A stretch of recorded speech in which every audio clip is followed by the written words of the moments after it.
Annyeong guys! So for today's video, gagawa naman tayo ng pansit na pinaghalong kanton at bihon. So alam ko naman na lahat naman tayong Pilipino ay marunong gumawa ng pansit bihon or kanton, di ba? So kaya ko sinishare sa inyo ang paggawa ko ng pansit kanton bihon. Kasi last week mga guys, meron akong competition sa may TV at ito yung pinanglaban ko, yung recipe ng pansit bihon kanton na to. Kaya naman sinishare ko sa inyo yung eksaktong recipe. So abangan na lang natin kung kailan nila ilalabas yun. Siguro mga itong March. Is either ilabas nila sa TV or sa malaking YouTube channel dito sa Korea. So pare-parehas naman tayo ng mga ingredients na ginagamit, 'di ba? So baka tignan nyo na lang yung procedure ko kung paano ko siya gawin. At may improve nyo pa at lalong mapasarap kung paano kayo gumawa ng pansit. So unahin ko munang igisa yung manok para mag-brown siya at lumabas yung lasa niya. After nyan, aasinan ko para lalo siyang sumarap at magkaroon na ng lasa yung manok natin. And then sinunod ko na yung mga aromatics, yung celery, garlic at saka onion. Importante dito guys, maraming celery natin. Tapos sinunod ko na yung gulay.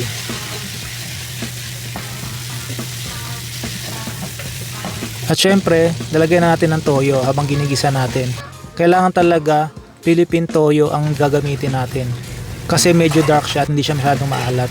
And then lalagyan ko pa yan ng konting dark soy sauce para medyo mag-dark pa siya. Tapos tubig lang.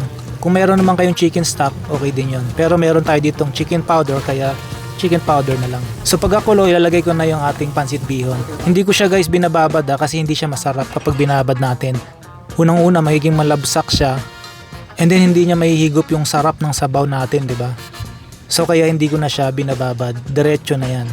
So para matansya natin yung tubig, binawasan ko muna siya ng tubig. At tapos kung medyo kulang pa, siya ko na lang siya idadagdag ng pakonti-konti sa dulo. Hanggang sa higupin niya at maluto na yung ating pansit bihon. At kapag malapit na maluto, syempre isunod na natin yung ating pansit canton. So saglit lang maluto tong pansit canton, mga 1 to 2 minutes lang. Halu-haluin lang natin dyan. Tapos kapag nadadry siya, lagyan natin yung ating stock. At kapag medyo maalat-alat naman na, plain water na lang ilagay natin hanggang sa maluto lang at mag-dry na siya. So ayan, kapag malapit-lapit na nga, ilagay na natin yung panghuling-huli, yung ating repolyo. So ayan guys, ganyan lang ako gumawa ng pansit canton or pansit bihon.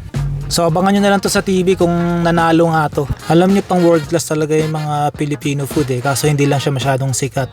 Kaya naman lagi natin siyang pinopromote dito sa Korea. So yun, kung gusto nyo pa ng mga cooking videos at recipe, please follow for more. Annyeong!